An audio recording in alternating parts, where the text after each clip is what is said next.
Marten Paes dan Cyrus Margono gabung timnas. PSSI lakukan blunder fatal. Jordi Amat gabung TC timnas di Turki. The Profesor Tom Haye antusias jalani proses naturalisasi jadi WNI. Simak video selengkapnya sebagai berikut.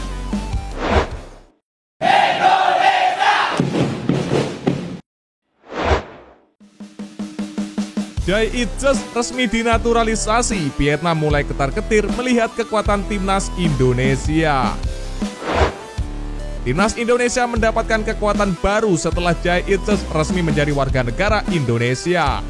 Media Vietnam Soha menyebut sang pemain berpotensi menyulitkan timnas Vietnam pada masa depan. Meski sudah resmi menjadi WNI, namun Jai Itjes harus menunggu debut membela timnas Indonesia. Dengan tinggi badan 191 cm dan pengalaman bermain di Eropa, pemain ini menjanjikan banyak kesulitan bagi timnas Vietnam, tulis Soha. Kehadiran Jai Itjes bakal menambah kengerian lini pertahanan timnas Indonesia pada masa depan. Sebelumnya, area pertahanan sudah diperkuat Jordi Amat dan Elkan Bagot. Ancaman yang diberikan Jai Itjes untuk timnas Vietnam pada masa depan cukup masuk akal. Dengan segala keunggulan yang dimiliki, sang pemain bakal menjadi benteng tangguh timnas Indonesia pada masa depan. Jai Itjes saat ini membela Venezia di Liga Italia. Pemain berusia 23 tahun itu sudah bermain sebanyak 9 kali. Gawang timnas Indonesia makin sulit dibobol. Marten Paes dan Cyrus Margono gabung timnas Indonesia. Sebuah optimisme diapungkan pengamat dan komentator sepak bola Roni Pangemanan. Ihwal rencana naturalisasi penjaga gawang berdarah Amerika Serikat Marten Paes. Ropan sapaan karibnya menilai bahwa kehadiran Paes akan menuntaskan masalah timnas Indonesia di sektor penjaga gawang. Menurut Ropan, salah satu posisi yang saat ini relatif masih menjadi masalah di timnas Indonesia adalah sektor penjaga gawang. Nah, ia menilai kehadiran Paes bakal menuntaskan masalah ini. Kita memang ada kiper seperti Hernando Ari, Riyandi, Syahrul, dan juga Nadeo. Namun kita juga perlu kiper terkuat seperti Marten Paes, kata Bung Ropan. Marten Paes sendiri disebut sudah masuk ke dalam bidikan PSSI untuk segera dinaturalisasi. Namanya dikabarkan sudah beberapa kali dibahas dalam diskusi internal federasi. Paes sendiri merupakan kiper tim Major League Soccer FC Dallas. Ia merupakan kiper andalan tim tersebut. Kehadiran Paes diharapkan mampu membuat lini belakang timnas Indonesia kian kokoh. Ia juga diplot mampu menjadi tembok di bawah mistar skuad Garuda. Selain Paes, menurut Ropan, harapan juga ada di tangan Cyrus Margono. Pemain yang saat ini memperkuat tim Panathinaikos itu juga diharapkan mampu membuat gawang skuad Garuda susah dibobol pemain lawan. Kendati tak diusulkan STY, Ropan tetap optimis Cyrus Margono akan jadi sosok kunci bagi timnas Indonesia.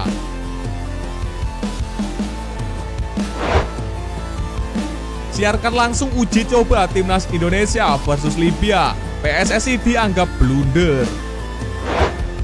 Timnas Indonesia terus mempersiapkan diri jelang Piala Asia 2023. Selain menjalani pemusatan latihan di Antalya, Turki, skuad Garuda juga dijadwalkan melahap laga uji coba. Tim asuhan Sintayong bakal memainkan 2 laga persahabatan kontra Libya di Turki. Pertandingan ini dijadwalkan berlangsung pada 2 dan 5 Januari 2024. Namun terdapat satu hal yang mengganjal jelang laga ini. Pertandingan persahabatan tersebut bakal disiarkan langsung di salah satu stasiun televisi nasional. Keputusan PSSI memberikan hak siar untuk 2 laga kontra Libya ini di atas kertas bisa merugikan timnas Indonesia sendiri. Pasalnya dengan adanya siaran langsung lawan-lawan timnas Indonesia jadi memiliki informasi terbaru untuk menganalisis kekuatan dan kelemahan skuad Garuda sebelum Piala Asia 2023. Timnas Indonesia diketahui jadi tim underdog pada Piala Asia 2023. Asnawi Mangkualam dan kawan-kawan masuk di grup berat, yakni di grup D bersama Jepang, Irak, dan tim lemah Vietnam. Di atas kertas, timnas Indonesia adalah peserta grup D dengan ranking FIFA terendah, yakni 146. Sementara 3 tim lainnya menduduki 100 besar.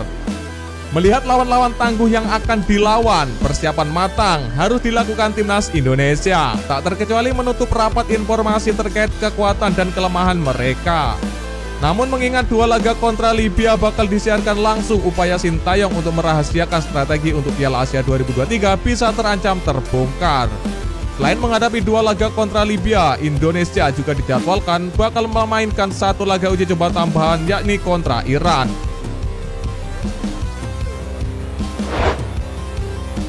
Skuad Timnas makin sempurna, Jordi Amat akhirnya gabung TC Timnas Indonesia di Turki. Jordi Amat akhirnya bergabung ke pemusatan latihan TC Timnas Indonesia di Turki. Pemain Johor Darul Ta'zim sudah ikut latihan sejak hari kemarin.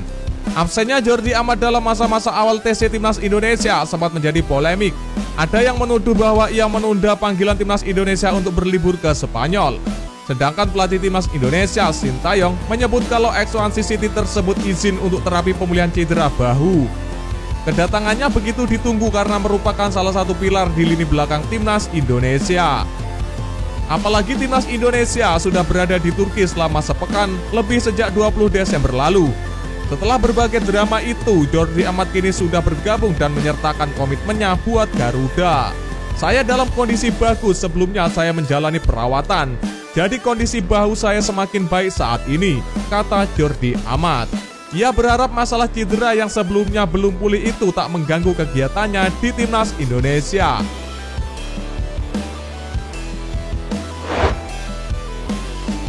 Pemain yang dijuluki The Professor, Tom Haye, antusias jalani proses naturalisasi demi membela Timnas Garuda. Tom Jan Marinus Haye sudah tiba di Indonesia. Pesepak bola kelahiran Belanda yang punya darah keturunan Indonesia itu bersiap menjalani proses naturalisasi. PSSI sedang merampungkan proses naturalisasi Tom Haye untuk menjadi warga negara Indonesia. Tom Haye akan menjalani interview di Badan Intelijen Negara serta kedutaan. Setelah itu ia bakal menjalani tes kesehatan atau medical check up di Rumah Sakit Mitra Keluarga Cibubur, Jawa Barat. Sejak pertengahan Desember, Ketua Umum PSSI Erick Thohir sudah mengindikasikan hendak menaturalisasi pemain SD Heerenveen itu. Tom Haye juga sudah menyatakan minatnya untuk membela Timnas Indonesia. Tom Haye sejauh ini sudah mencatat 14 penampilan di Eredivisie Liga Belanda. Proses naturalisasi pesepak bola kelahiran 9 Februari 1995 itu diharapkan berjalan mulus sehingga ia bisa segera memperkuat Timnas Indonesia. Tertarik bela Indonesia, Jaden Montor kirim pesan dan sembah PSSI. Jaden Montor berharap kelak bisa dinaturalisasi dan menjadi pemain Timnas Indonesia. Ia ingin PSSI membantu mewujudkan mimpinya itu.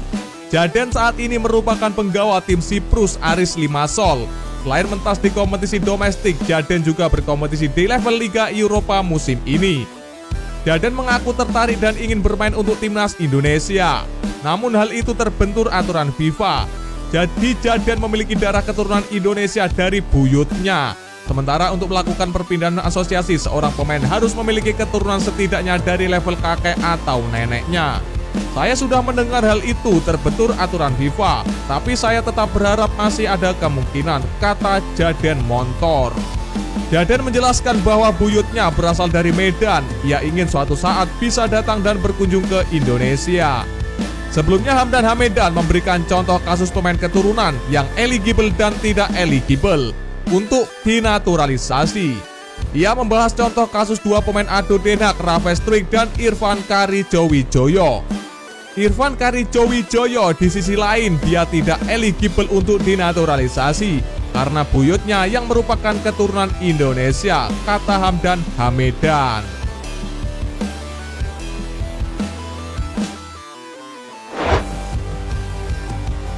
Makin sangar, aroma benua biru di pertahanan Timnas Indonesia. Jaisus menambah daftar pemain keturunan yang bisa memperkuat Timnas Indonesia. Pertahanan Garuda kini beraroma Inggris, Spanyol, Italia, dan Belanda. Timnas Indonesia sudah punya Jordi Amat dan Elkan Bagot. Jordi Amat merupakan pemain berdarah Spanyol Indonesia, sedangkan Elkan Bagot berdarah Inggris, Thailand, Indonesia. Jordi Amat sudah mengisi lini belakang Timnas Indonesia sejak 23 Desember 2022. Total ia sudah mencatat 10 penampilan dengan hasil 4 kemenangan, 4 imbang, dan 2 kali kalah. Setelah Jordi Amat beres proses naturalisasinya, ia tetap berpartner dengan Elkan Bagot. Kombinasinya memberikan aroma Inggris Spanyol di jantung pertahanan timnas Indonesia. Kini datang Jay Ijes yang baru saja menyelesaikan proses naturalisasi menjadi warga negara Indonesia. Membuat posisi bek tengah semakin sesak, pemain Venezia di Serie B itu alias kompetisi level 2 Italia pun membuat materi pemain belakang Garuda semakin sip. Plusnya Jay yang berasal dari Belanda masih relatif muda yakni 23 tahun dan punya karir yang cukup mentereng. Ia punya pengalaman main reguler di Eredivisie selama 2 musim bersama Go Ahead Eagles. Awal musim ini Jay Ijes pindah ke Liga Italia. Ia langsung menjadi pilihan utama di klub asal Vicenza tersebut. Nantinya barisan pemain keturunan bisa saja menghiasi semua arena lini belakang timnas Indonesia jika Jay sudah menjadi pilihan utama. Pemain-pemain bek sayap pun kini sudah melimpah daftar pemain keturunan dengan kehadiran Saini Patinama dan Sandy Walsh. Sekian berita timnas hari ini pecinta bola. Mari terus dukung perjuangan timnas Indonesia. Nantikan berita timnas dari Garuda Soccer selanjutnya. Terima kasih dan salam olahraga.